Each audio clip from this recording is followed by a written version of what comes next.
A very warm good morning to one and all present here.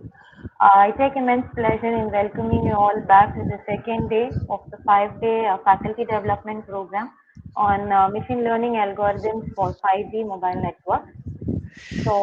I take pleasure in inviting and introducing the session speaker for the first two sessions of the day, Mr. Arunjit Chowdhury, CEO, Enterprise Building Training Solutions. Mr. Arunjit Chowdhury has been providing assistance in teaching students in latest trends in information technology aligned to the industry needs. As CEO of EBTS, his objective is to share his industry experience with students. He has rich experience of 25 plus years working in IT industry for Tier 1 clients across US, Europe, and Asia Pacific. He has proven expertise in managing global teams, delivering software projects. He has proven ability in managing, building, implementing complex enterprise level programs and projects for system integration and outsourcing globally. He has worked in different capacities: project manager, quality manager, program manager, and key delivery manager. He is certified in sales and distribution module with SAP and certified Scrum Master from Scrum Alliance. He has passion for teaching and has taught students across 95 plus colleges in areas of SAP, machine learning, and other emerging technologies. I welcome you, sir. Without any further ado, I hand over the session to you. Thank you, Kirtana. Thanks for the nice introduction and good morning to all. I hope I'm audible. And so, before I share my screen, just few things. One is let us make this session very interactive. My focus will be more on the machine learning algorithms for the 5G networks. I come from the IT industry, but I don't have a domain experience on this. So, a lot of domain knowledge will probably come from your side and obviously from the faculties who will be taking sessions later on the applications of these ML algorithms in the 5G networks. And my I always focus on making it a very interactive session. We have two sessions, so we will have it till around 11:15. We'll have a 15-20 minutes break. We'll be back and we'll continue around 1:15. Okay. Try to make this as interactive. I'll be showing a lot of hands-on sessions, and I would be really happy that if you guys can also share your knowledge about your understanding of ML and its applications, because that will also impart me some knowledge, because I feel that as faculties, as research scholars or doctorates, you carry a lot of reservoir of knowledge, and I think this is a forum where all of us can collaborate and share, right? So having said that, two more things. If you want to have, you can always interrupt me anytime. One is you can always unmute and speak. That is the preferred option. Or the second option is you can always chat, and I'll be asking a lot of questions. So it's important that you guys can answer, and that will make the session more engaging, right? So having said that, let me share my screen. Okay, no, not this. Let me share a window. I think I should share my screen.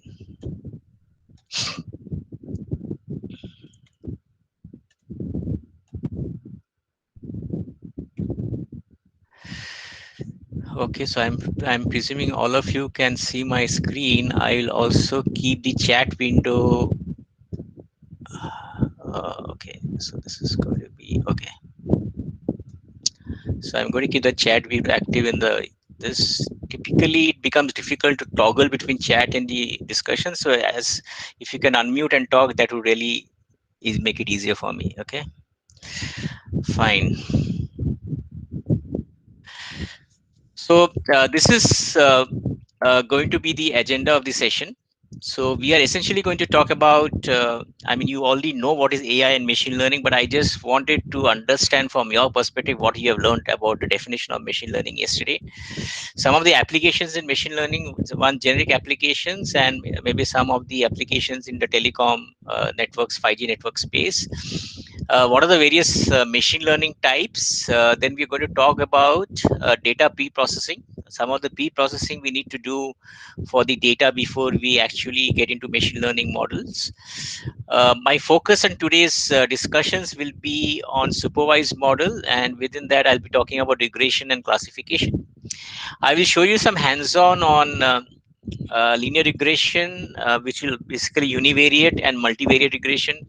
I'll be talking about logistic regression, decision trees, random forest, and also, if time permits, I will also take you through the k nearest neighbor, KNN, which is another method which is also generally used. Okay, and okay, I'll not get. I was planning for 3 sessions, but since there'll be 2 sessions, so my focus is more on this too. Okay, so deep learning will not be covered in today's session. Okay. So having said that, I mean, I'm sure many of you guys know AI, so I'm not going to ask you. Can somebody tell me what is your understanding of machine learning? Typically, I will write down a lot of things. Please ignore my spelling mistakes and syntax errors. Okay. Yeah. Anybody can tell me what is machine learning? What is your understanding of machine learning based on your past experience, whatever you have learned yesterday? Please try to make this an interactive session, please. Yeah, I would expect some answer, please.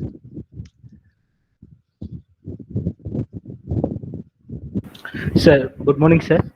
Yes, good morning. So machine learning nowadays that is dominant technology in all the fields, and the that is technique deals with. We have to make the system basically automatic. That means we have to train the system so that it can able to predict some future behavior of certain application. So that is the meaning of machine learning. And generally, we know that this is we have to take some data, we have to train the model, then test the model, then validate the model. The basic thing is that we have to make a system that he can operate automatic with respect to different data.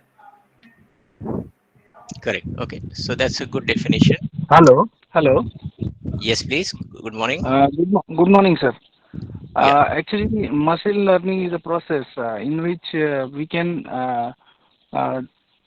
do some modification for repetitive processes, and we can do it we can automate it by using machine learning. For example, few processes are repetitive. Then at that time, by using machine learning, we can make it automative. Likewise. Okay. Good. Okay. And my small request to you, please tell your name before answering so that I know who the person is talking. Okay. Okay, sir. Myself, Bahu Sahib Shinde. I'm talking from Maharashtra, India, Okay. from Rajiv Gandhi College of Engineering, Ahmednagar. Okay, sir. Thank you, sir. Thank you. Senthil Kumar saying is train the machine to take decision based on the trained data. Okay, great. Okay, fine. I think more or less I'm getting the right definition, but let me try to put it in my language, and that is what I generally communicate to all my faculty, students, or even the faculty members, right? So essentially, first of all, can somebody tell me the difference between a structured and unstructured data?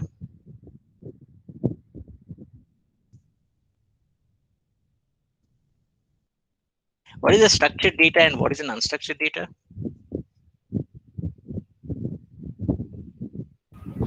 Sir, myself, Manoj from Telangana, Hyderabad. Yeah. So structured data means it has something something as per the definition it is a labeled data. That means it is having row and column structure, and every entity in this in a particular data has been labeled. That is what the input labeled, what the output labeled. That is the meaning of labeled data, as per my understanding. And what is unstructured? Unstructured means it is unlabeled data. That means that data is not has that is all the information regarding the input and the output. So, for example, can you give an example of unstructured data? So unstructured data, I just forgot to tell you that example. Anybody else? No worries, no worries. It's okay. Anybody else? What? Any example of an unstructured data?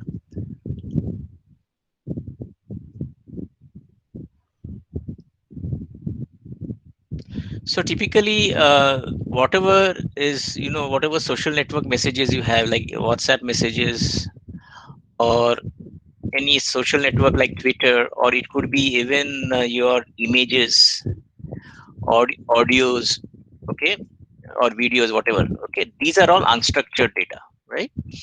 And so, so if I look at an example, is that suppose I am basically the CEO of GlaxoSmithKline, okay, and I have come out with a new product which is launched, maybe something which is helping me to take care of heart disease, right? Say aspirin. Let's take an example of aspirin, right? And after having launched this product, what I've realized that people are complaining about this product. People are complaining about this product. Okay, they are saying that this product is having a lot of side effects.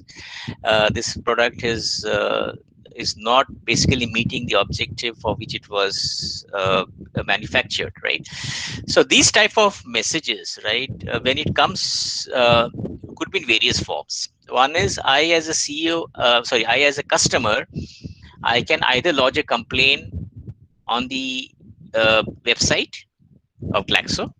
I can go to their customer care center, lodge a complaint, or I can float some messages either on Twitter or send some messages on WhatsApp to my peers or to anybody else, and I can talk about that product, good or bad, whatever.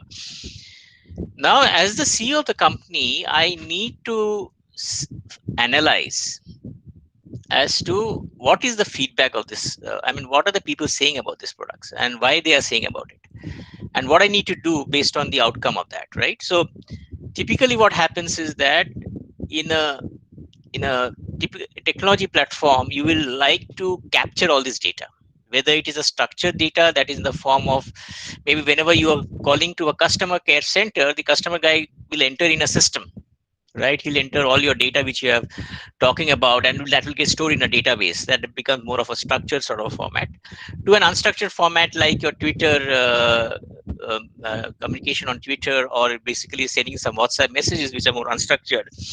But you need to capture that data and essentially try to make out or derive a pattern. This word is very important, right? You have to derive a pattern out of this data,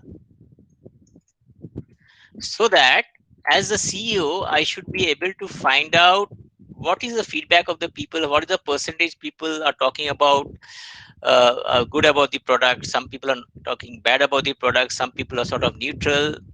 You get different combinations you can have, and based on that feedback which is derived from the pattern that is derived from the data, the CEO of the company can take a call whether he has to discontinue the product, he has to make some alternatives in the product, or maybe some education is required to the doctors or to the patients, okay, who are key customers for this particular product. So what I'm trying to bring out here is that when it comes to machine learning, it all comes to how to derive patterns out of the data, okay, using various algorithms. Okay, so when you talk about, so what happens first is I need to have input data. As you all know, I need to have some input data. Okay, now this input data, I need to first have some portion as a training. I need to say takes let me talk about the splitting later. I take this data and I train the machine. Okay, what happens is, once when I train the machine with this data, the machine learns through experience. The machine learns through experience, and once it learns through experience, it tries to derive a pattern here. It tries to derive a pattern out of this data. Okay, and based on this pattern, it will try to predict. It will try to predict the output or the outcome. Okay, which is in line with your input data, which is in line with the input data. Okay, so essentially why you are using machine learning, because you as an individual cannot do pattern recognition of huge volumes of data, so you allow a machine to do that. And that machine, when you come out with a model, that model should represent the actual data. The model should represent the actual data. Have you guys understood this concept? Anybody has any questions or any suggestions or any thoughts on this? Have you guys understood this concept? What is machine learning? Hello. Yeah. Hello. Yes, sir. please. Actually, you just said that when machine gets trained using Yeah. data, Hmm. then at that time it will produce some particular patterns. Correct. Now, my question is related to changes in data. If suppose data is changing at the input side and so abruptly, so at that time, So your voice is what about the out? yeah. So Okay, can you just repeat, sir, when your voice? input Yeah, please go ahead. when input data is changing abruptly, at that time there is change in pattern, and at the same time there is change in output. So in such a situation, how the process will be taken care of? That is my question. Yeah, so see, when you have a certain set of data which you're getting, right? Maybe it could be a particular domain data, okay? And if the algorithms which you are going to use, which will try to derive a pattern out of the data, right? Now, if your pattern of the data is not uniform, okay, that means that model is not effective for you. You need to come out with a machine learning model which will give you a realistic pattern of the data you represent. See, if you're going to have various types, variety types of pattern, you cannot have any machine learning model which can do that. When you have a certain set of data, that certain data has to have some certain patterns, right? It cannot be, you cannot have varieties of data with different types of patterns. It does not make sense. You need to have a certain set of data because you want to come out with some derivation of decision based on that data. Okay, if the data is sporadic or if the data is having different patterns, your machine learning model will never be efficient, or the model which you're representing. So you need to really investigate the data. See, ultimately what is important is the data that you get from the customer. If your customer is giving you some irregular data or sporadic data or something which is not of a particular pattern, okay, then in that case, if the pattern is not known, if it's not able to derive a pattern, then you could look at probably unsupervised model where you can do some clustering. But you need to need to decide as a customer, when I'm coming to you to a data scientist, I need to know what is my requirement. I need to know what is my data all about, and what I need from a machine learning model, what is the expectation. So you cannot, it's really not it's I mean, the data you get has to have some pattern, otherwise that is not a machine. I mean, you cannot have any machine learning model which can make it sort of an efficient model. Do I Okay, make thank you. sense? Thank Yes, sir. And which model is best in case of ML, which is giving maximum accuracy Yeah, will come to that. in present in present Yeah, research scenario? we will come to that. We'll come to that. Let's go step by step. So as of now, Okay. have you understood, all of you, what is the definition of machine learning? Can I get a quick Yes. yes or Yes. no on the screen Yes, from sir. everybody? Can I get a quick yes or no? Okay, great. Okay, fine. So having said that, we know what is machine learning. So don't worry, I'm going to share this presentation with all of you. So don't have to note down anything. I will send it out to Selvraj sir after the session. So we are putting it the science of getting computers to learn and act and humans do, and improve the learning through experience over time by feeding the data information in the form of observations and real-time data, real world interactions, right? So this is how I will define what is AI. So just to give you a touch as to how the AI has got really involved. So it all started with expert systems. Does anybody know what is expert systems? I mean, many of you from the computer science background, does you know what is expert systems?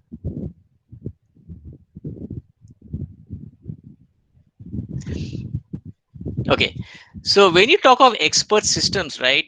Because when I passed out in from National Center of Software Technology (NCST), that is, and you must all of you be knowing from Bombay or India, which is attached to Department of Atomic Energy.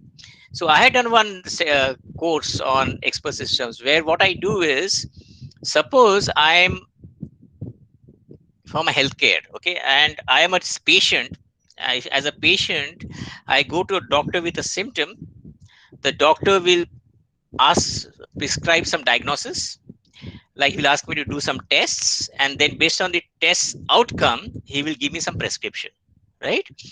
Now this sequence of activities can be programmed using a business rule, okay, in a language. For example, I can say if symptom is this, if this is the diagnosis, this is the prescription, if this is the diagnosis, this is the prescription. So I could have written a various if else statement. So I used to explicitly write a program which will define the business rule, and based on that it could come out with an outcome which is matching your input data. So it is was the initial portion of machine learning where the expert system itself used to derive the prescription based on the symptom, okay, because all those business rules were all explicitly written in the form of a program, maybe using through if else statements and so on. But as the technology as the healthcare industry progresses, or if there are new business rules coming in, there are new prescriptions coming in, there are new diagnosis happening, it becomes very tedious process for you to really go and change the business rule. So you will go to the business rule, make the changes. Next time if something happens, you'll again change the business rule, right? So that was not a very feasible process, but that was sort of a more accurate because you had done explicit programming there. Okay, but as it was practically not possible to get into such sort of situation where you have ever changing business rules, then we came with the concept of machine learning, where we said that okay, you have the data, we'll have algorithms which will try to derive a pattern. Okay, so you don't have to do explicit programming. There are algorithms which does that pattern recognition, okay, and it will try to derive some patterns. Okay, that's how the machine learning as a next step came into picture, right? We also talk about robotic process automation. So as some of the faculties rightly said, we are looking at automation of business process. For example, when I say automation of business process, it could be, for example, if I talk of a ERP system, because I come from an SAP background. So if I'm saying that I have an order to cash process, what is the order to cash process? So I'm a vendor. I get an order from a customer. Once I get the order from the customer, I deliver the goods to the customer. After I deliver then I raise an invoice or a bill to the customer, and the customer makes the payment. Now this process could have been automated because I know that I have a sequence of steps which is going to happen. And these sequence of steps, instead of one manually doing it through the system, I can automate it. So there are tools available which are called the robotic process automation tools. There are tools like Prism, there are tools like Automation Anywhere, which takes care of basically automating these various business processes, right? Then we got into deep learning, and deep learning is again, it is one of the most advanced machine learning concepts where we are using neural networks. So we have something called the artificial neural networks, where you have large amounts of data to be processed. You need ANN neural networks, which works on the concept of the neural brain, how your neurons work in your brain. So that sort of a similar concept has come in ANN.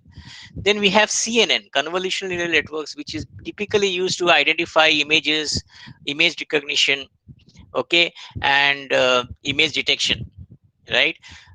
For example, if I'm talking about self-driving cars, so typically if you see a self-driving cars where you don't have where we don't have a driver sitting, so you will have typically sensors, you will have cameras, you will have GPS, Okay, these are the various things, and these cameras will capture the images of the lanes, okay, as you go ahead, and these images of lanes will be trained, will be entered into a algorithm, which is a convolutional neural network algorithm, and it will try to tell you whether whether the lane forward is a risky lane, or either it's a smooth lane, or you're likely to fall out of a pit or something like that, right, into a pit. So these are the various algorithms which have been written today in convolutional networks, very very powerful, which is mainly used for object detection, image detection, right? And then you have the recursive neural networks today, where you want to do sequencing of sentences or words in a sentence, you use the recursive neural network. So these are the various types of deep learning algorithms which are coming, and there's a lot of research which is still happening in the AI space, right? And of course, AI is not only used, it is used in every industry, whether you talk of healthcare, retail, telecom, you name it, e-commerce, everywhere it is applied today. Okay. Can somebody tell me some applications of machine learning today? One could be a general application, and one could be maybe telecom related. Telecom related, I will require inputs from you. But anything related to general or telecom, anybody can throw some light on what are the various machine learning applications you can think about. Yes, Cynthia, self-driving cars, you're correct. That is also one of the examples. Hello. Yes, Hello, sir. please. Yeah, please go ahead.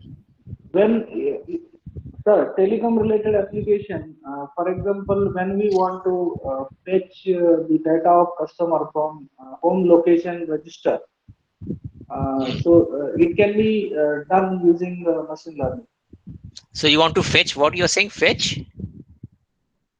Data of customer from home location register, HLR, where all information of user is stored. And when Fetch customer customer data. when use Okay. Telecom customer, mobile user, Understood. mobile user is when mobile user is changing, say it's a state or cell likewise, so at the time that is necessary to authenticate that user. So you're saying that, for example, if a person is changing his plan, so he moves from one plan to another, are you talking about that? No. For example, see, I am moving from Maharashtra to Chennai. Okay.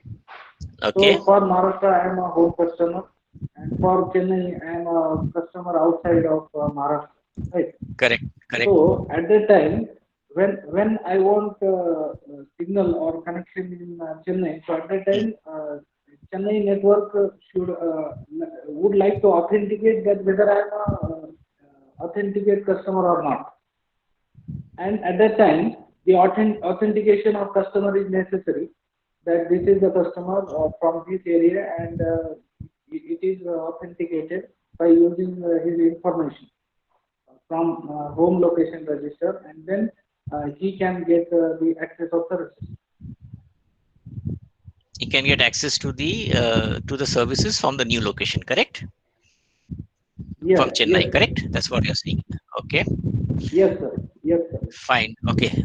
Anything else? Network resource allocation, network fraud detection. Very good, Kavita. Cynthia again talks about network resource allocation. Okay. When you're Cynthia, when you're talking about network resource allocation, can you just elaborate? Are you talking about depending on the the bandwidth or the congestion in the network? Can you just elaborate a bit when you're talking about resource allocation? Maybe you can unmute and speak. That's better. You can do that. Traffic classification. Okay, traffic classification, because it's a high traffic, it's a low congestion traffic. Okay, so that could be some sort of a model data. Okay, I was not sure network resource allocation, but okay, that's fine. Anybody else in general or telecom category? Fraud detection we talked about. Self-driving cars, very good. Anybody else has Sir, we can use in spectrum sensing also. spectrums sensing? Okay. Spectrum sensing. In that particular area, we can also use spectrum sensing, correct? That's what you're saying, sir, right? Yes, sir. Okay, okay, fine. So some of the examples which I could find out from my research and talking to my friends. One is obviously if you want to do the 5G network planning, we use machine learning. If you want to automate some of the network operations like provisioning, optimization, fault prediction, security, okay, network slicing, of course, chatbot is also is used very intensively, whether you go to the internet site, okay, or you go to the internet site or to any companies industry today. Most of the companies have their own chatbot, right? If I am from Infosys will have their own chatbot, right, which will ask you questions and answers. Based on the question answers combination, based on the question you ask, it will recommend an answer, right? So this is again an example. Recommender systems, whether you used in the telecom space, what plans you want to recommend, or if you talk about Netflix or you talk about Flipkart, where you are giving some movie recommendation. When you buy a movie in Netflix, it will give you some movie recommendation, or when you buy some product in Flipkart, it will give you some product recommendation based on your past product behavior, based on people with similar profiles who have logged into the system, or you have bought products or you have purchased movies. It will suggest you various recommended products or movies. So these are something called the recommender engines in machine learning, right?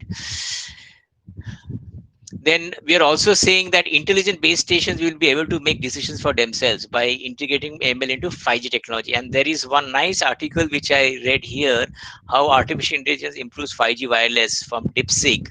So this is, it's a very elaborate document. If you guys can read this, you can, I mean, those who are telecom domain, could be of much use to them. Google search. Again, Google search is again one of the very classic examples of machine learning. So when you do typically a Google search and number of searches are recorded in the system, and the machine will try to derive some sort of intelligent searches based on your past search, right? So that is again an example of machine learning. Language translators. If you want to translate from one language to another, when you want to translate from one language to another, that's where you use machine learning algorithms. Language translators. Then spam mails, to identify whether mail is spam or whether the mail is a normal mail. You can there are machine learning algorithms which use that. NLP, natural language processing, is also used. Okay, for example, if you're talking about, say, Alexa, or if you're talking about any of these tools where it tries to identify a voice, converts into text, and then that text gets into a machine learning algorithm and executes some commands based on the based on whatever you've asked, right? And if you see very carefully, if anybody has got used Alexa, I mean, when you start speaking to Alexa, you have to first train your voice. Okay, you have to first make the machine understand or recognize your voice. So initially, when you say, "Hi Alexa, Alexa, please tell me the capital of a country, or please play a song," which you see a lot of advertisements, right? It will initially say, "I do not understand," right? Because it doesn't really understand your voice till the time the Alexa is trained. So once the Alexa is trained, then it actually then converts your voice into text, and it gives you these answers, right? Very interesting. Another important, very classical example of NLP. I go to a restaurant. One of the big, most of the big, most of the 5-star hotels. When you have your food and you have finished eating and you're paying your bill, there will always be a feedback form. Okay, and in that feedback form, you will give some description about your feedback. Maybe the food was spicy, the food was good, sweets, or whatever you want to give, right? Now that set of data is typically either through some source, it is entered into a machine learning algorithms. And these machine learning algorithms use what is called NLP libraries, natural language processing libraries, by which it can tell you the trend of the customer's feedback, whether they're really talking good about the food offerings, or they're not talking good about the food offerings. Okay, so there are a lot of ways by which the machine learning algorithms can detect your feedback, right?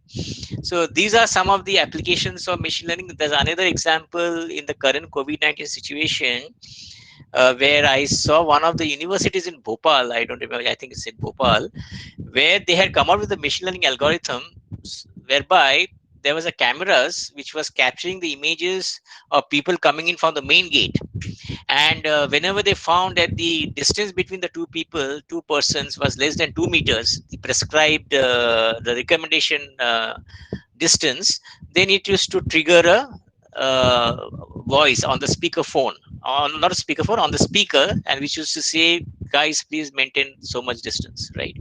So that is one example of a algorithm which was written by machine learning algorithm, which was written by one of the institutes. So there are ample examples. You talk about manufacturing industry, how to take care of object detection, whether there is a crack or not. You talk of healthcare, whether a person is having cancer or not. I mean, in e-commerce industry, okay. So there are ample industry applications, including telecom, where you can use machine learning, right? Okay.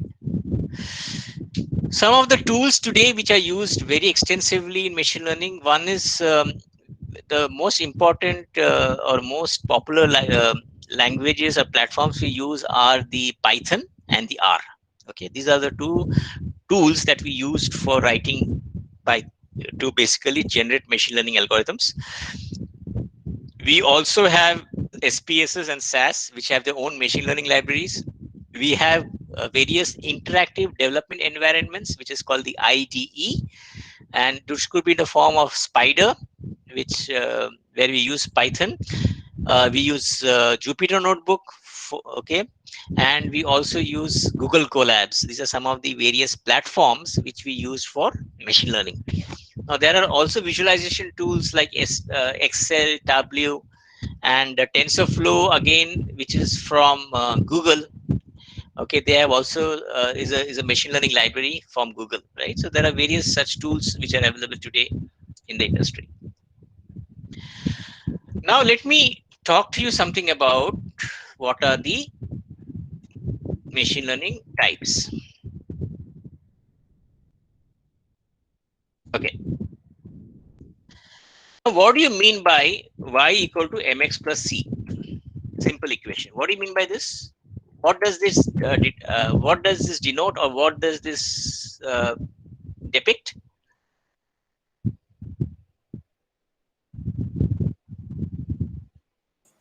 Equation for slope. Equation for slope. So what is this? Is it a straight line? Is it a straight line, correct? Yes. It is a straight line, right? So you have y is an output, or the y-axis.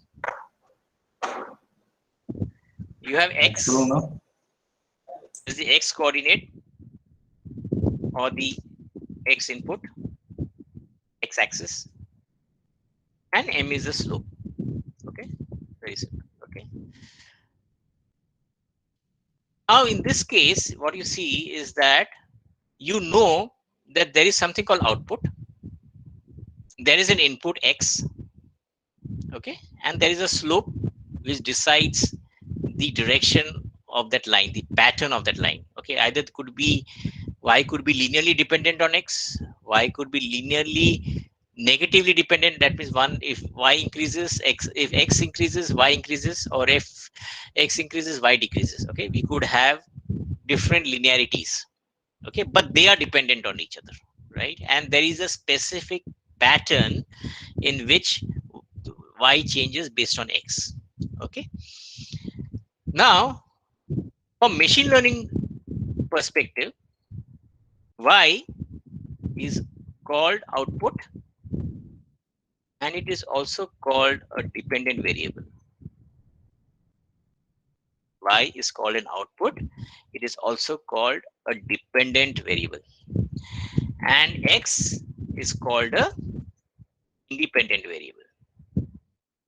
Can somebody tell me what is a y? What type of variable is y? Is it a continuous variable? Is it a discrete variable? It's a categorical variable.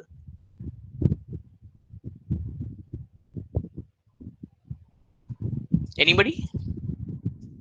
Continuous, Senthil. Why you're saying Senthil? You're correct. Why you're saying continuous? Hello. Yes, Senthil. Infinite values in between any two discrete values. Uh, Why, not sir? Why is continuous? Because it will reflect its output as per the change in input. correct. Absolutely. So as and when X changes, your Y changes. Right? It's very simple. So your Y doesn't have a fixed set of values. It will change as X changes. Right. So this is an example of what is called regression. Okay. When you talk of machine learning terms, when you talk of a regression is what you're looking at here is you will have an independent variable or variables, and you will have a dependent variable. Okay.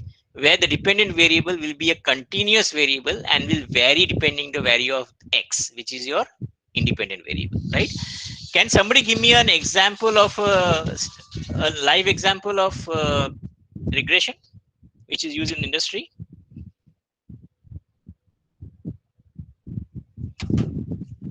Any example? Can you give me example? It need not be telecom related. It could be in general. Y equal to mx plus c. Can anybody give me an industry example? Take a very simple example.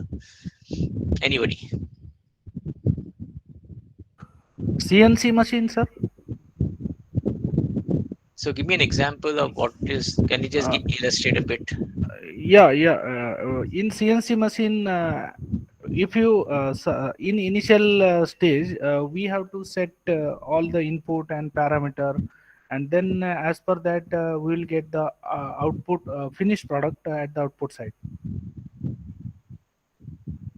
Okay, so you will have a set of features as part of your parameters features or input. Okay, just let me tell you one thing. This X is also called a independent variable. It's also called a feature. Yeah. For example, if It's called a predictor. Yeah, please yeah, go ahead. if you are manufacturing, Mhm. see some dashboard product of say two-wheeler.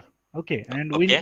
we need to manufacture it by using CNC machine. So at the time, we need to set parameters, Hmm. and when you set the parameter in CNC machine, and then at that time you will get finished product at the output side. You will get a finished product at the output side. So you Output have side. various features which will decide an output, correct? Yes. So Yes. that becomes an example. Okay, yeah, okay. That anybody else? So let's take a simple example: age and salary, or years of experience and salary, right?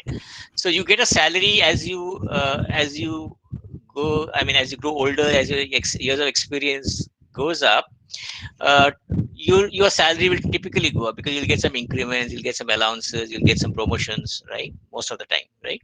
So this is an example of a linear regression, right?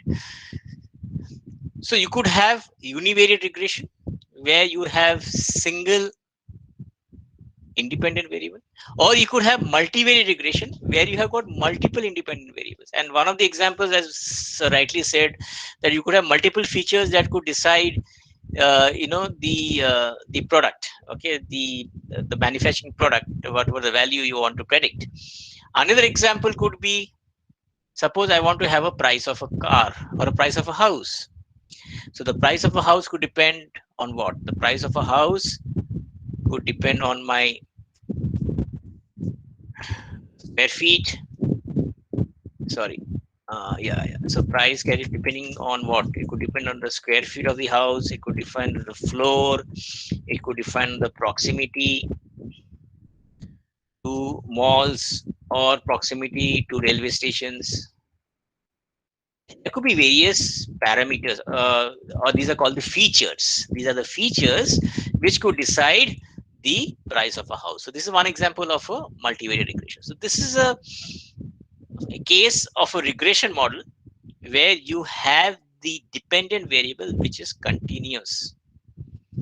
As against that, if you have a situation where your y is discrete,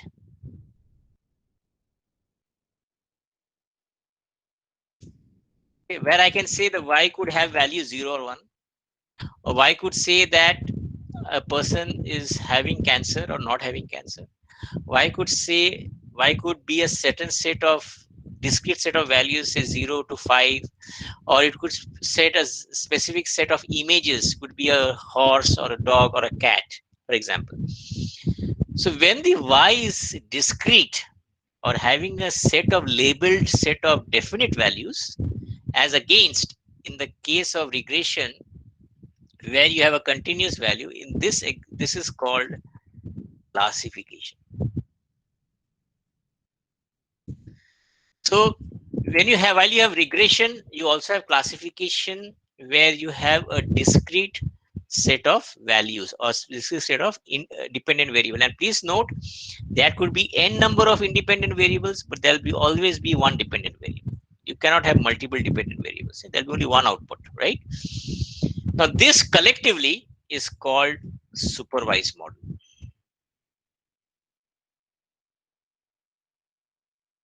When you talk about supervised models, so one is obviously you know the pattern of the data because you know there's going to be a definite independent variables.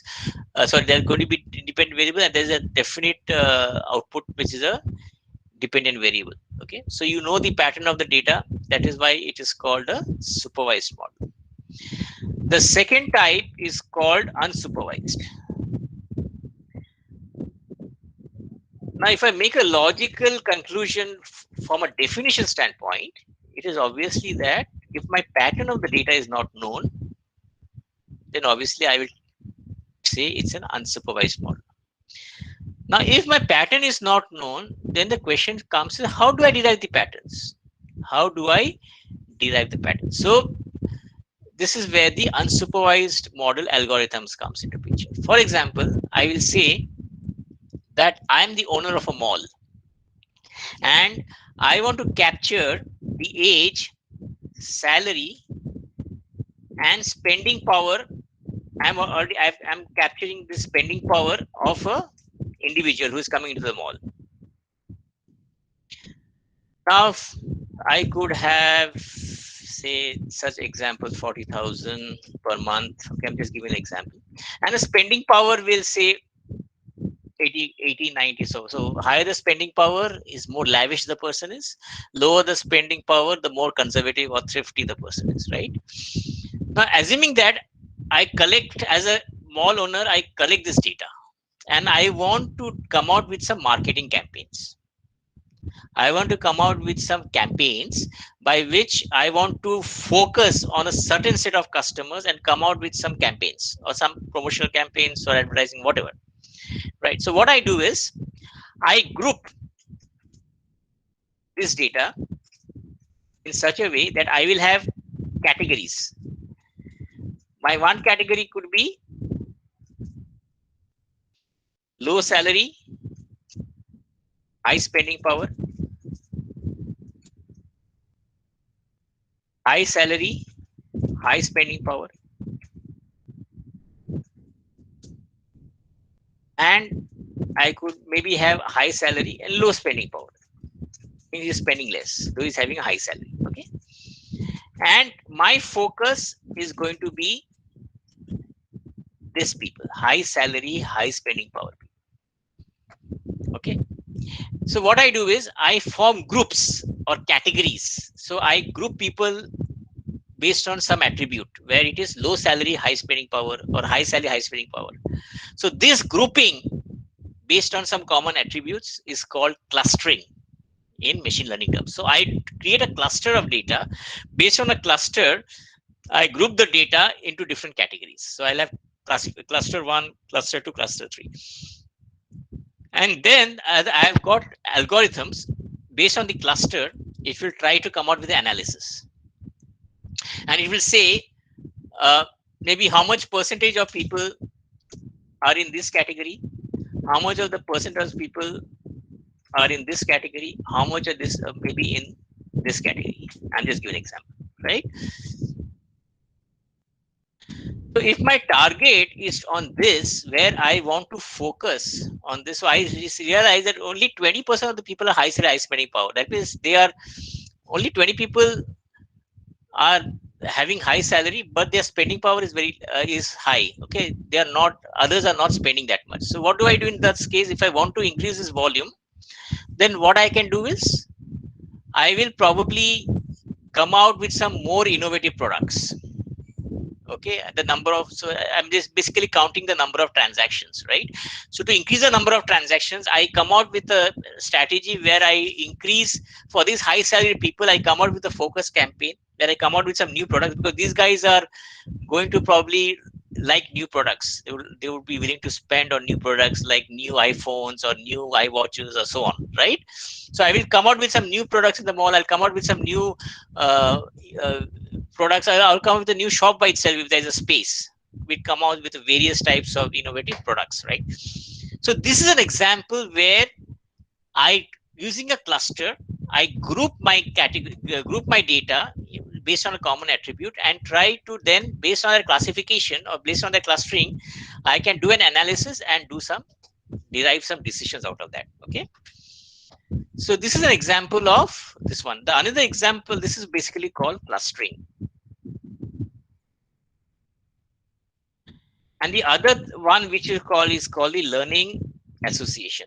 What is this learning association? Is essentially, we talked about the recommender systems, like the movie recommendations, the product recommendations. These are all examples of unsupervised learning. Okay, because there are algorithms which will try to derive the patterns out of the data. Okay, and the third and the most important, most complex, I will say, is the reinforcement learning. And when you talk about self-driving cars, when you talk about robots, the robotics, okay, how the robotics are trained to do a specific set of actions. For example, if I go to if I go to for example, any of these workshops in manufacturing industries, you will see the robots, okay, where they do the machine processing, they do the sequencing of operations. So these are all examples where the machines are trained, okay, using reinforcement learning. And how does reinforcement learning work? I mean, I'll not go into the depth. It works on the concept of a reward and a penalty. So what happens is, when the robot gets trained, okay, it does a set of actions. Okay, when it does a set of actions and moves from one state to another, and in the process of going to other state, it has basically done something which is favorable. It has taken the right step. For example, if a robot is doing a particular operation which it is supposed to do, then I give them a reward.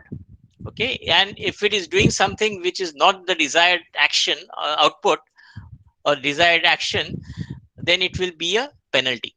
Or if you talk about self-driving cars, when a self-driving car goes through a lane, and if it falls through a pit, that means it gets a penalty. If it goes to the right lane, then it gets a reward. So the idea here is, how do you maximize reward and minimize the penalty by doing reinforcement or continuous learning? So this is very, again, complex algorithms which have been created, and this requires a separate set of studies, but just wanted to highlight on what principles this concept of reinforcement learning works. Okay, so as I said, there are three types.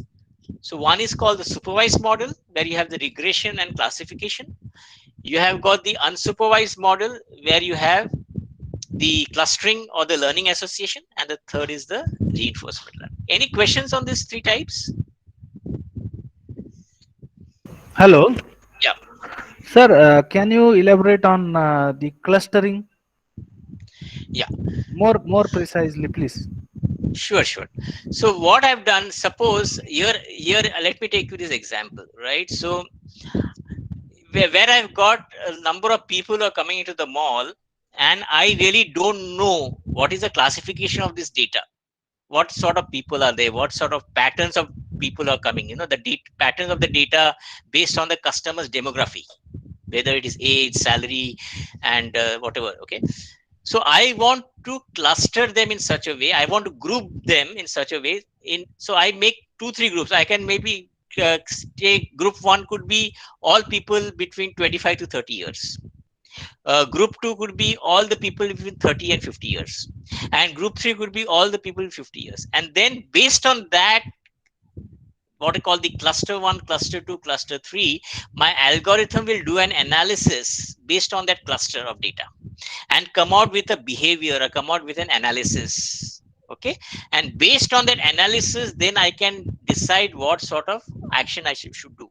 For example, if people 25 to 30, whether they're buying a certain set of products, 35 to 45, whether they are buying that set of products, and more than 45 buying certain set of products. So depending on the behavior, I can come out with some campaign as to what should I do with this set of people, what should I do with this set of people. So I create a cluster where I group based on a particular common attribute or common range of attributes. Does that make sense? Yes, sir. Yes, sir. And it really helped to boost the business. Yes, sir. It is a very nice concept, and you explained very nicely. Thank you, sir. Yeah. Okay. So any questions on this three supervised model, unsupervised, and reinforcement? Anybody's any thoughts? And I request you guys, please keep the attendance form in abeyance. It will come to you at the end of the session. Let's focus on the contents at this point of time, right? Sir, good morning, sir. Yeah. So Please go this ahead. is Janardhanam. Yes, sir, Janardhan. Yes, please go ahead. Sir, actually, how we can incorporate optimization algorithm for the supervised learning model, sir? So let me come to this session on how a workflow works, how you.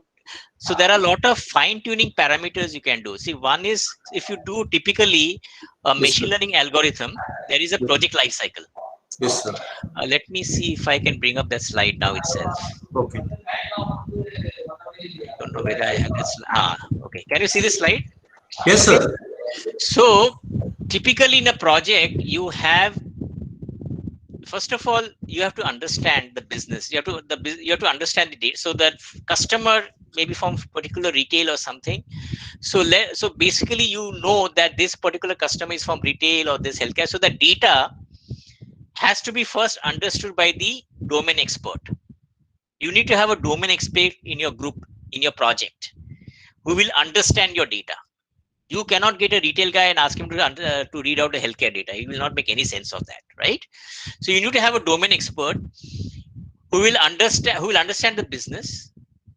Once the data is collected, as I said, you need to have input data for doing machine learning. Once your data is collected, you do a data preparation phase. I'll come to data pre-processing phase. So you essentially make sure that your data is absolutely accurate before training the model. Okay, so you have to make your data accurate. Okay, then you do a lot of exploratory data analysis. Exploratory data analysis where you try out, is there any variations in the data? Is there any outliers in the data? What is the mean of the data? What is median? What is the standard deviation? You can find out the pattern of the data. Pattern in the sense in terms of number of features. You could have, for example, if I have years of experience and salary as my data, I cannot have a years of experience of 85 years. Correct? So that it becomes an outlier. So I need to take care of such outliers. Okay, or I cannot have maybe a salary of 1 rupee. Just I'm giving a hypothetical example. So I need to make sure my data is accurate and correct, and that can be attained or that can be obtained by after doing this exploratory data analysis. Then I train my data. Then I evaluate the model. I'll come to that. And then what I have to do is every time I can try out various models to find out the efficiency of the model. It's not just one model. I can try out various models. I can do a lot of optimization techniques which are available.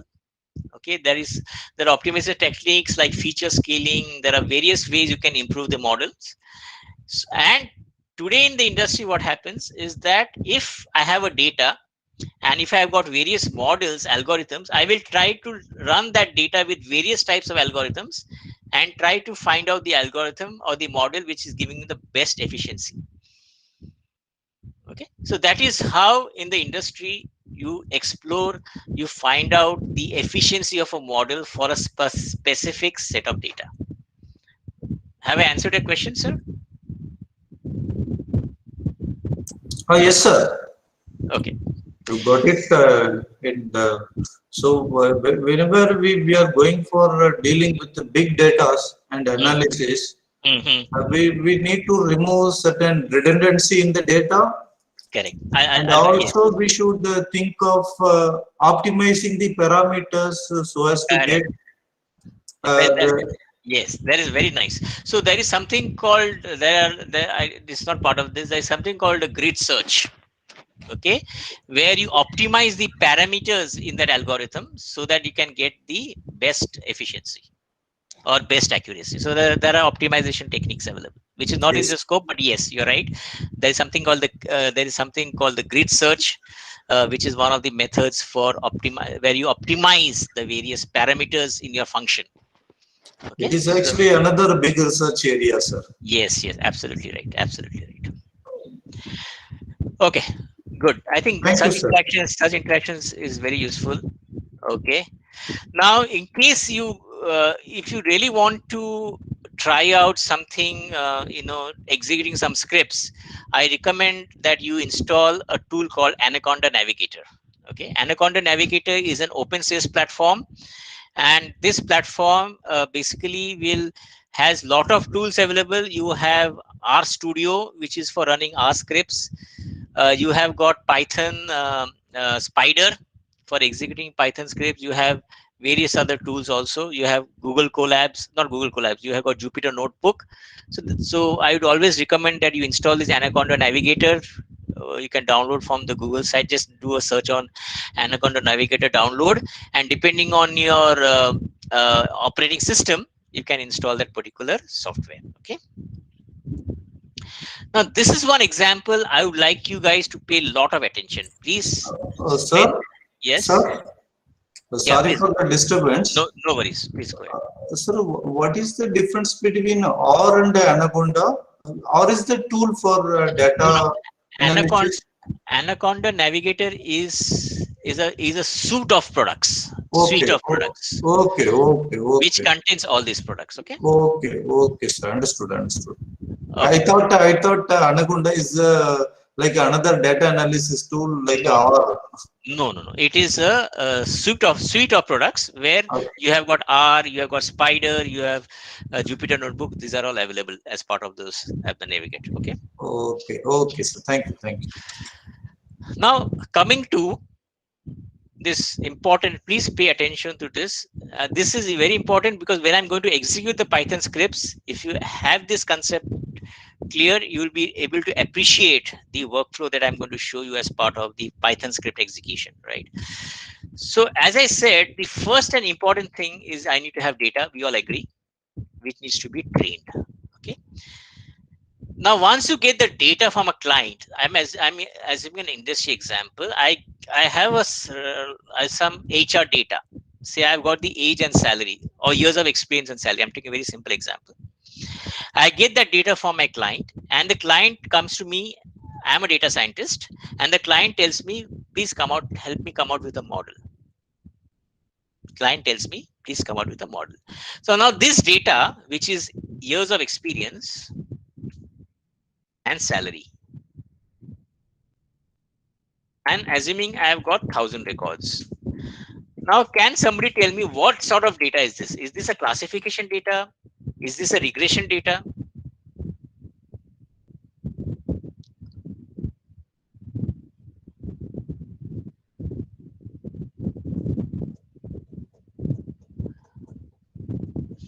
Can anybody tell me, is this a regression data or a classification data? I already told you earlier. Sir, from my perspective, it is a regression, sir. You are saying it's a regression data. Very good. And whenever the system model is going to learn or access the data first time, will come under the category of regression.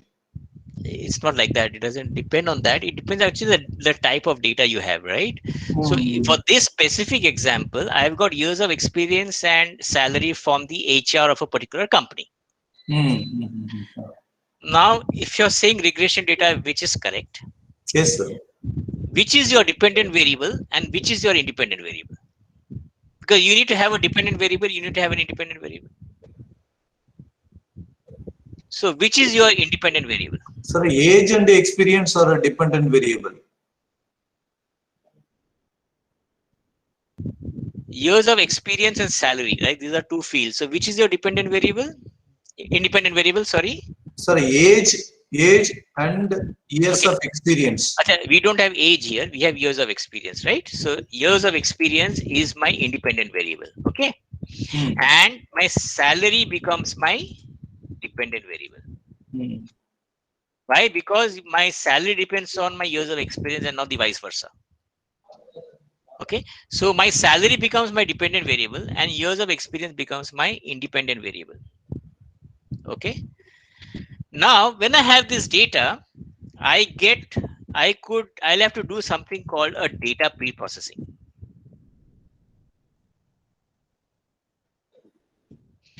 Now, why I need to do the data pre-processing is because I will have a lot of junk data. As I said, I'll have a lot of outliers. I'll have situation. I'll have a lot of redundant data. I'll have a lot of null data, right? So I need to take care of this data.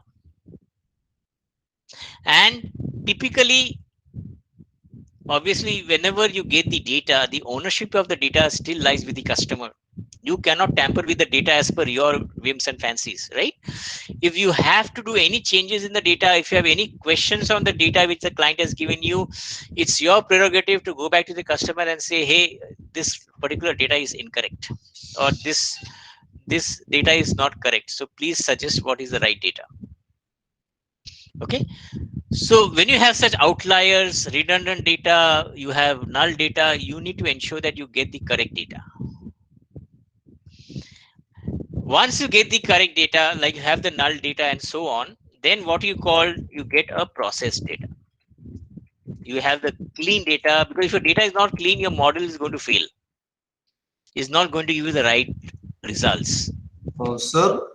Yeah. What should be the type of data, sir? Whether it is integer or a float or a double? It doesn't matter. It doesn't matter. Whatever the data is, it doesn't matter. Okay. But my data has to be uniform. I mean, for the same, it has to be in a particular format, right? If I have an Excel file, it should have in a row, it should have specific columns. And obviously, if there's a column where there should be a float and I have a character, then obviously I need to correct that because that is not the correct data, right? So obviously the data has to be correct. Hello. Yes. Sir, is it a condition that this data should be only in numerals, or is it possible that if the data is in graphical form or pictorial form, is it also possible? Yeah, that's how you have images, no? Yeah, images. Yeah, that's where you have convolutional neural networks. I'm not getting to that. Okay, CNN. CNN. So that comes under deep learning. So that is not in the scope here. We are now talking of basic machine learning. But you're right. Yes. You can even have images which can be recognized using CNN. So there's a separate architecture for that, for identification of images. Okay. Okay. Where you have pixels and all the stuff. So yes, yes. So, but while processing the data, we should consider a hardware complexity also, no, sir. What is the limit of the data? See, today everything is on cloud, sir. Nothing is on the hard disk today, right? So data is never a problem. Data storage is never a problem. Okay. So it's just that your processing, if you're talking about neural networks, your processing should be very high. You should have a graphical processing. Yes, sir. Yes, sir. Yes, sir. You should have GPUs rather than CPUs, right? If you're having high processing data, large volume, billions and trillions of data, right? Hello. But otherwise, from a storage perspective, I don't think it's a challenge today. Not storage, sir. For manipulating data, we need to confine on registry size. Sorry, I didn't get that. What did you say? While manipulating manipulating data, or for an example, multiplying two data in algorithm, we need to think on the registry size. But as A into B, one data will be stored in register A, another data will be stored in register B. If you are performing multiplication, we should think of the registry size also while processing the data. Correct. And then typically what happens is most of these algorithms take care of the processing. You don't have to do any explicit program unless your data itself takes care. Okay. See, the machine should understand the pattern of the data, and the calculations that happens, the pattern derivation that happens is all coming through the algorithm, which is already defined in the which are all popular algorithms which are running today. It could be linear regression model, logistic regression model, and so on, right? Hello. Okay. Yes. Sir, I have read one research article claiming that in upcoming future, everything will be on cloud. So no need to purchase, or no need to bother about hardware and Yeah, CPUs and all that. that is there for a So long. Yeah, correct. Go yeah, ahead, yeah. please. So can you highlight some knowledge with us so that we can also get more details? Yes. So today, for example, if you look at AWS, if you Yes, look at Azure, okay, yes, yes. all these cloud platforms, they have a machine learning toolkit. Okay. They already come with some algorithms inbuilt. Yes. And if you have subscribed to AWS, where you have your data stored in the cloud, they give you a toolkit of all the machine learning algorithms, and whatever set of data you can execute that data with those set of algorithms. Okay, okay, Okay, and the data is already in the cloud because okay, you've okay, already subscribed to that cloud. You are a subscribed user of AWS or a subscribed user of Azure, where you have your data already stored in the cloud. okay. And today there are machine learning, and today all these companies are providing you machine learning toolkits as an add-on, where they will give you those algorithms. Ah, Okay, and you can just execute those with the data sets that you have. Okay. okay, okay, okay. Thank you, sir. Okay. Okay. So now coming back to this, when you have done the data pre-processing and you have got the process data, then what I do, I split this data into a training set and test set. Okay. Sorry, not training set and test set. So obviously from the definition of it is, a training set is basically used for training the model, and to find out the efficiency of the model or the accuracy of the model, you need to have a separate set of test data which is not part of the training data. Okay. So we'll come to that. So just understand, for now you have a training set which will be used for training the model, and the test set to test the accuracy of the model. Okay. Typically the percentage of training to test set, your training set should not be less than 70%, and your test set should not be more than 30%. Should not be more than 30%, right? Okay. So your test set should not be more than 30%. So typically it becomes 70-30, 75-25, depending on the volume of records you have. Also always recommended that you should have lots more data for training. You should have more data for training, because the more the data is trained, the more the machine will learn and basically come out with some patterns, right? Now, assuming that now I take 70-30. So I have got 700 records of training data and 300 records of test data. Okay, out of 1000. So what I do is I train these 700 records. I feed into a model and or a machine, and the machine will come with a pattern. The machine will try to come out with a pattern. Once the machine has come out with a pattern, it knows that, okay, so I will feed my independent variable, that is my years of experience, and dependent variable, that's my salary, to my algorithm, and the algorithm will come out with a pattern. Then I take the 300 test records. I take the independent variable. That means I take the years of experience. I feed this into the model, and I come out with a predicted salary. Please understand this. I trained these 700 records and come out with a pattern. I take the remaining 300 records, which is my test data. I take the independent variable, that is my years of experience from my test data. I feed into the model because the model is also already come out with some pattern. It has already come out with some pattern. Based on the pattern, it will do a predicted, come out with a predicted salary. And then I compare my predicted salary with the actual salary of the test data. And if the comparison gives me a high efficiency, typically it should be more than 90-95%. Always understand that no machine learning algorithm can give you 100% accuracy. Never. Even today, after so much of research, we have not come to a stage where you can get 100% accuracy. But even if you get something between 90 to 95%, I can recommend the model to my client. Is this concept clear to all of you? Can I get a quick yes or no on the screen?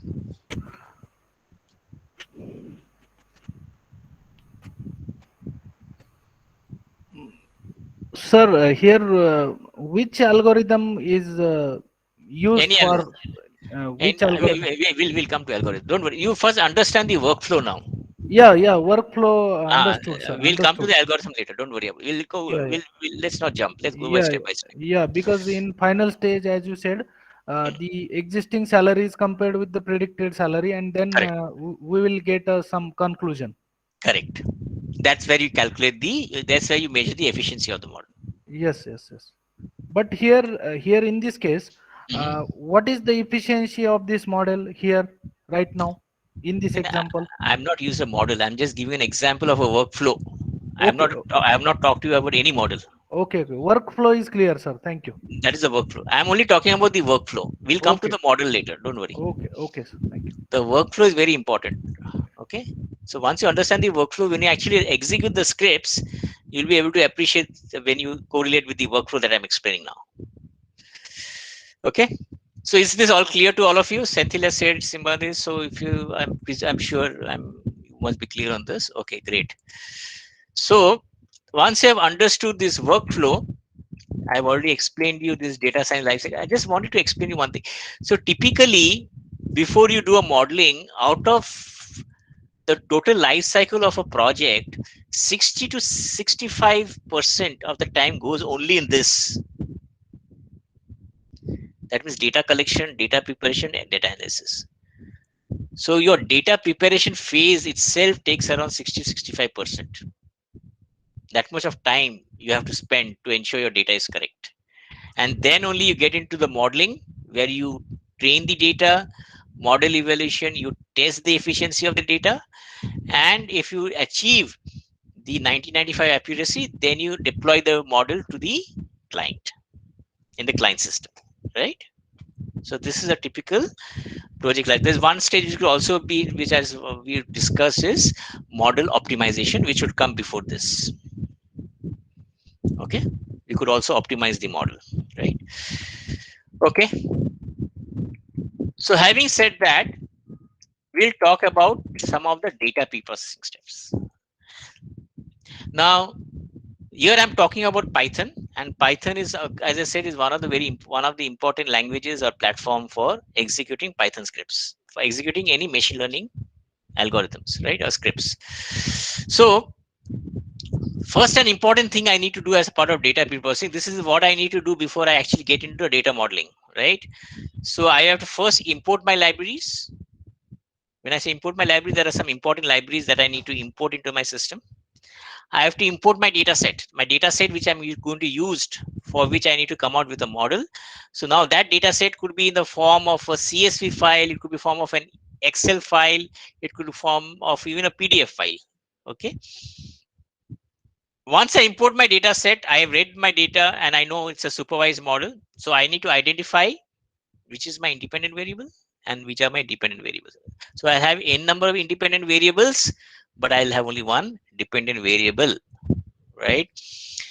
Then if I have to take care of missing data, as I said, there is some data missing, there are some outliers or there are some redundant, I need to eliminate or take care of that, right? So missing data is one of the examples.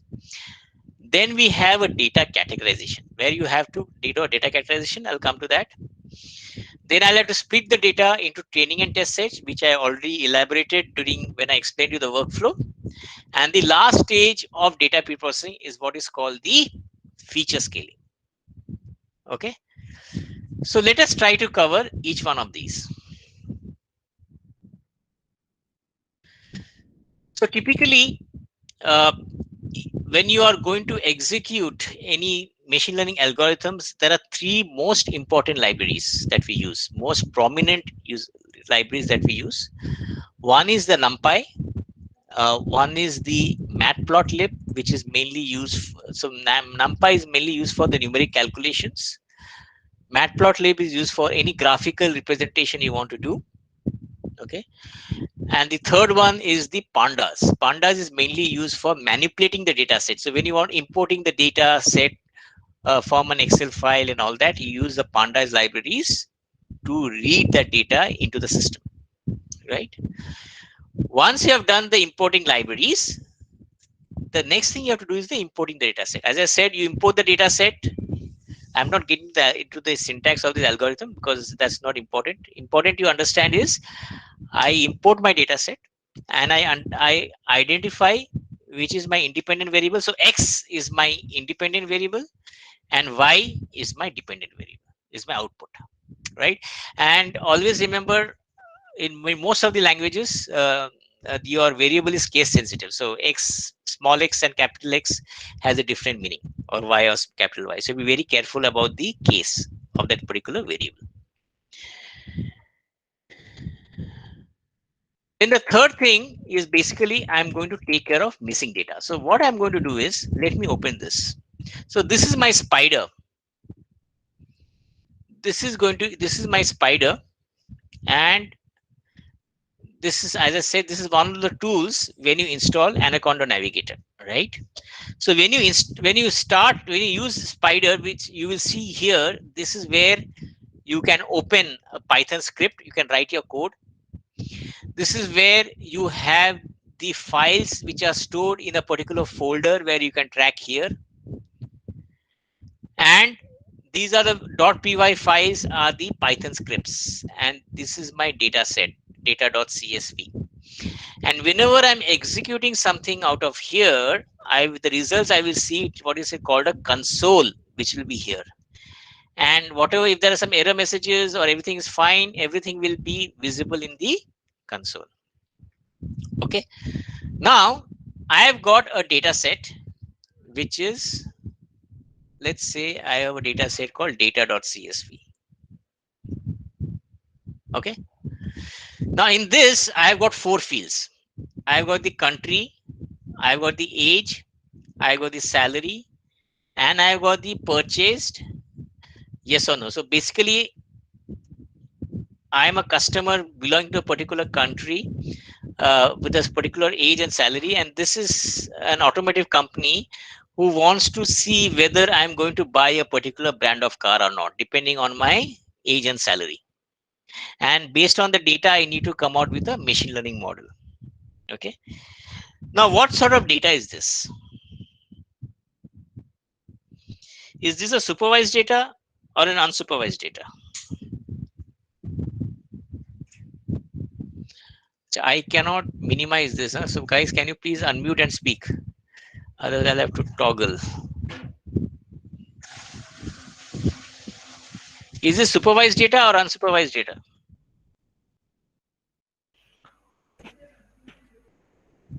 It is unsupervised data. Why are you saying it's an unsupervised data? Because up till now we haven't applied any supervision on this. No. My question is that you have this data. You will have to first identify what sort of data is this, correct? Yes. Using which algorithm will depend on what sort of data is this. Okay.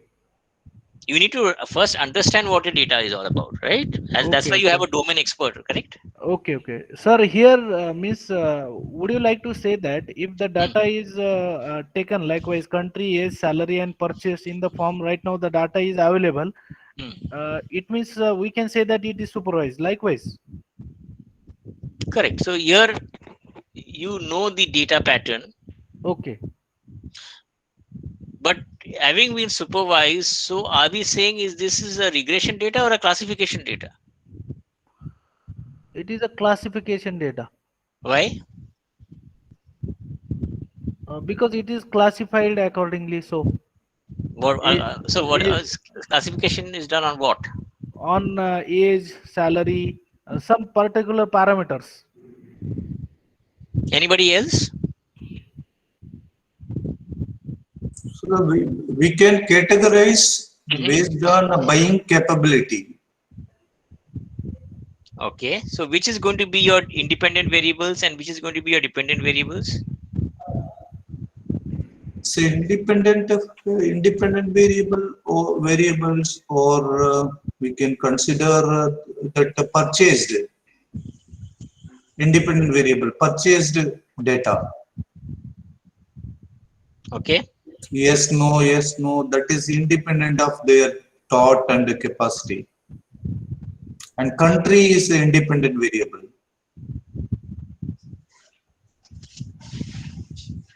And which is your dependent variable? Person and his salary. So you're saying the age and salary will depend on the country he resides and whether he's buying the car? Sorry, sir? So are you saying age and salary Yes, sir. will depend on the country where the person resides and whether he's buying the car or not? Of course, sir. So person who are living in America will have a different thought. They tend to buy a car at childhood itself. But in Okay. India, the average year for purchasing car more than 30. So we are getting into a salary after 30 only. Okay. Anybody else has any thoughts? Sir, we can say that country-wise, this information it may be varied because in each and every country they are having their own systems and own salary structure as well as own growth rate, GDPs and all that. So it may vary.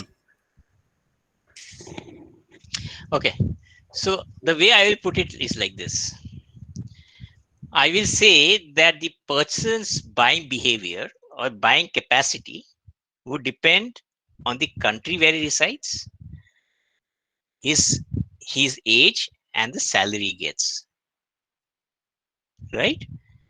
So if I to take that as an analysis, and obviously that is what an automotive company will look at, is that he wants to find out a model which will predict a person is going to buy a car depending on the profile of the person and the country belongs. So in this case, this is a classification data where my purchased column is my dependent variable because it has got a discrete set of values, yes or no. While my independent variables are my country, age, and salary. Does that make sense?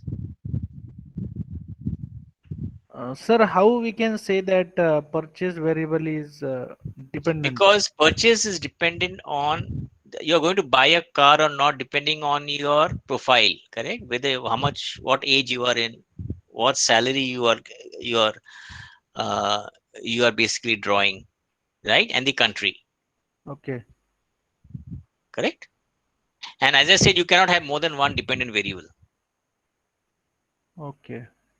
So So my while choosing dependent variable, which point we should taken care of?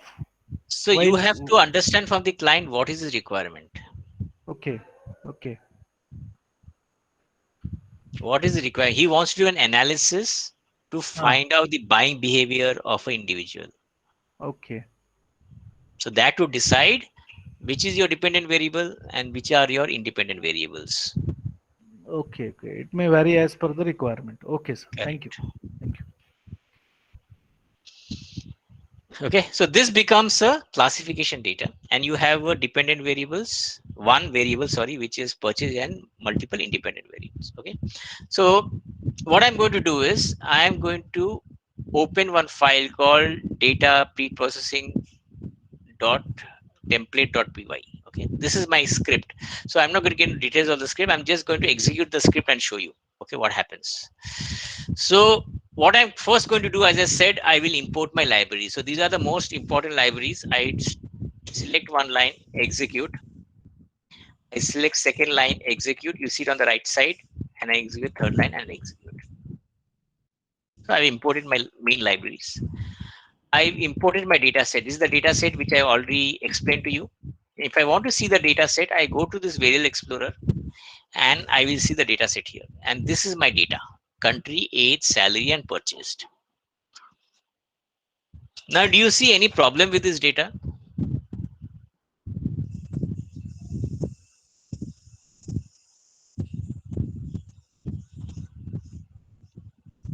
Yes, in front of number 4, Germany, age and salary, there is some, you can see Correct. numerals Yeah. are not available. It is in alphabetic form. That is a problem.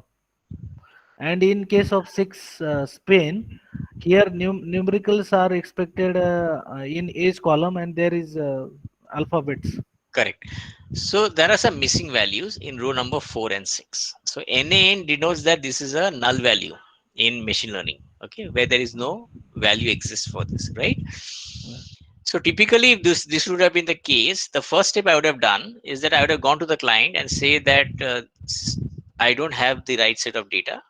I have some missing data. Can you provide the right data? So the client will come back and say, okay, sorry, I missed out this data. This is the right data, so please use this. Or the client may say, okay, this I don't have the data. It's not there with me. Can you make some assumptions? Okay, so maybe I can take this being the simple case I'm just taking. So one of the things I can do as an assumption is, let me take the mean of all the other existing values, and whatever is the mean, I will put in the missing value. Similarly, whatever is the salary which is missing, I compute that by taking the average of the existing values. Okay, so this is maybe the strategy that I want to adapt, and I will take the concurrence of the client also. Well, this is what I'm trying to do. I will take the average of the current age and salary and put it in the missing values. Okay. So what I do is, first of all, before that, I will first identify which is my independent variable. I will identify which is my dependent variable. So if I see my independent variables, it is basically my country, age, and salary, and my dependent variables are no and yes. Independent variables are no and yes. Okay, so this is how I divide into independent variable and dependent variable. Now, as I said, there are some missing values for some of this data. Now, what I do to calculate the mean, using the mean, what I do, I execute this function.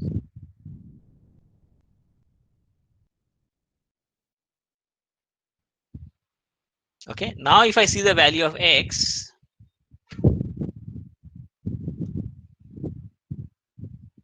now if I see the value of x, now if you see the value of x, you see the missing values get replaced by the average. Okay, you can do an Excel calculation and also check, but that's not required. So what you see in the missing values is the average of the remaining values. So this is one of the way of filling up null data. Okay, so this is an example of missing data. Now let's go to the next example of data categorization. Now what is data categorization? Okay, what is data categorization?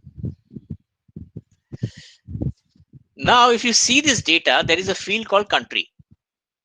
Now this country is a text field, and in machine learning parlance, machine learning does not understand any text field. They only understand numeric fields or binary data, zeros and ones. It doesn't identify or doesn't recognize any text field. So what you need to do, you need to convert this text field. You need to convert this text field into a numeric format. Okay. So guys, can we do one thing? We will continue till around 11:15, and we'll take a 15 minutes break and come back. Is that okay for all of you? You can Yes, sir. Thank you, sir. Okay, great. So coming to this country field, so we have got these various countries, but as I said, machine learning does not understand any text field. It has to be a binary or a numeric field. So what you have to do is you have to convert this into, so suppose I got France, Germany,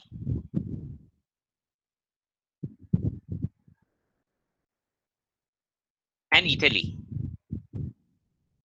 These are my three fields in my data. So what I need to do is I convert this. So the process of converting from a text to a numeric format is called data categorization. Okay, it is called data categorization. So what I do is I first convert this into 0, 1, 2. There are algorithms which does that. I'm just trying to explain you the concept. So depending on the number of countries, it will create a serial number sequence starting from 0. Okay. Once if there are 4 countries, it will be 0 to 3. If there are 7 countries, 0 to 6, and so on. Once it does that, then what it will do, it will build an array. So it will, since there are 3 countries, it will build an array of 3 variables. Say France will be recognized as 100. Germany will be recognized as 010.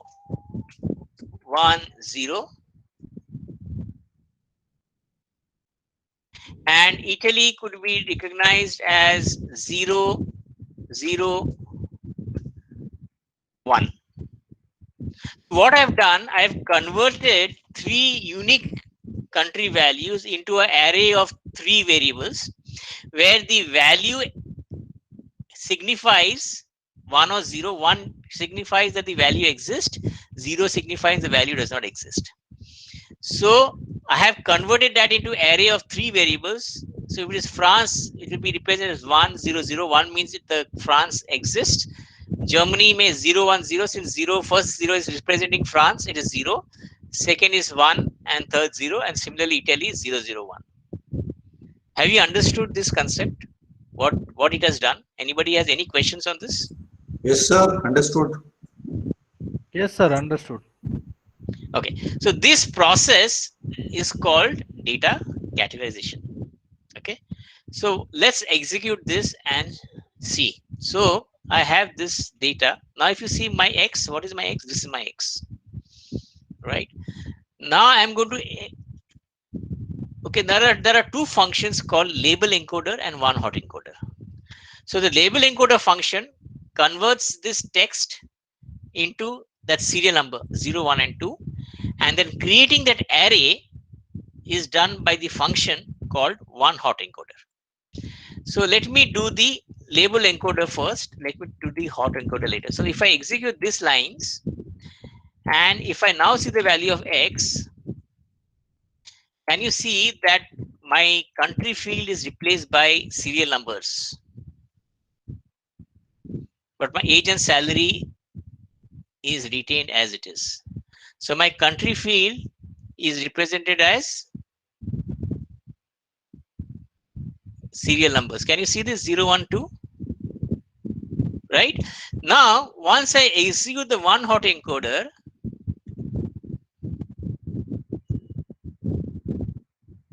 now see what happens.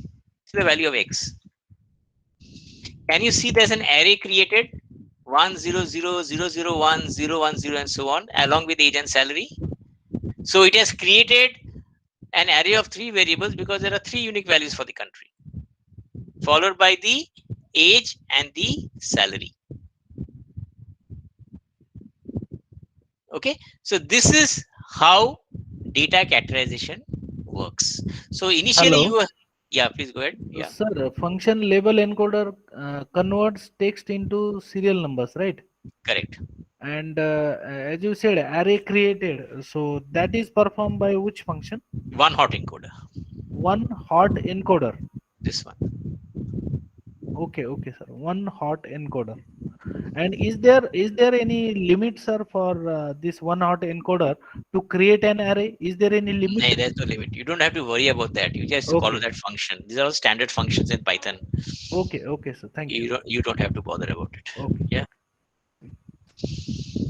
Any questions? Anybody has, all of you have understood this concept? Anybody has not understood? Can I get a quick yes or no? Because anybody has any question? Can I get a quick yes or no on the screen?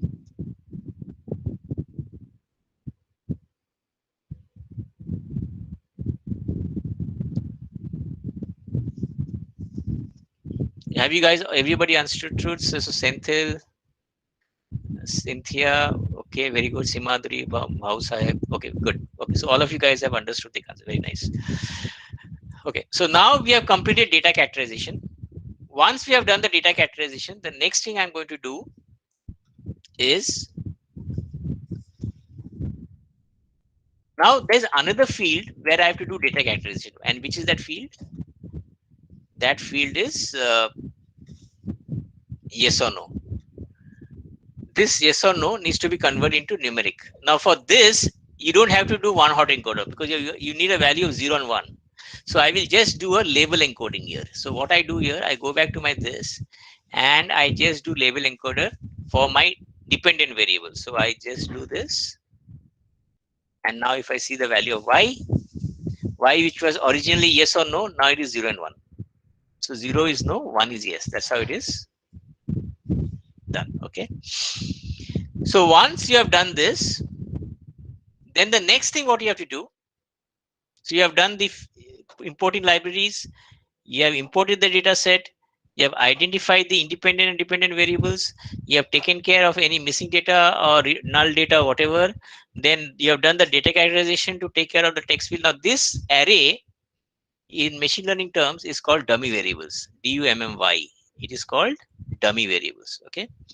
And once you do the data categorization, then the next step you do the data split. As I said, you do a data split into training set and test set. And typically what happens when you do a data split, there are 4 variables created. One is the X train, which is the training set of the independent variable. X test is the independent variable test set. Similarly, you have a Y train and a Y test. You will create 4 variables.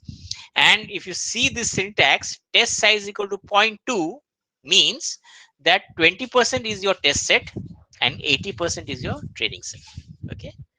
Now, if you see X here is 10 and 5. What is 10? 10 is your number of rows and 5 is the number of columns. And if you see the number of columns here, these are the 3 dummy variables plus age and country. Correct? Now, let's execute this split.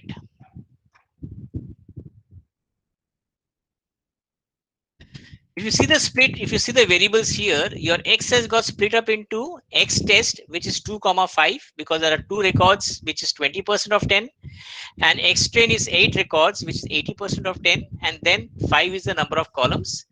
Y was 10 records. Now, when it got split into Y test and Y train, so Y test has become 2 comma something, Y comma something, nothing is mentioned, because as I said, there'll be always one independent variable, one dependent variable, sorry. So it will always be 1. So you don't have to explicitly mention here. Similarly, Y train will be 8 comma. So 8 records of training set and 2 records of test set. Okay. Once you have done this, the next step what you have to do is basically what is called a feature scaling. Okay. And what is feature scaling? I'll explain you here. Okay. Okay, let's do one thing, guys. Let's take a break. I think it's around 11:15, close to 11:15. Can we come back all at 11:30? 15 minutes break. Is that okay?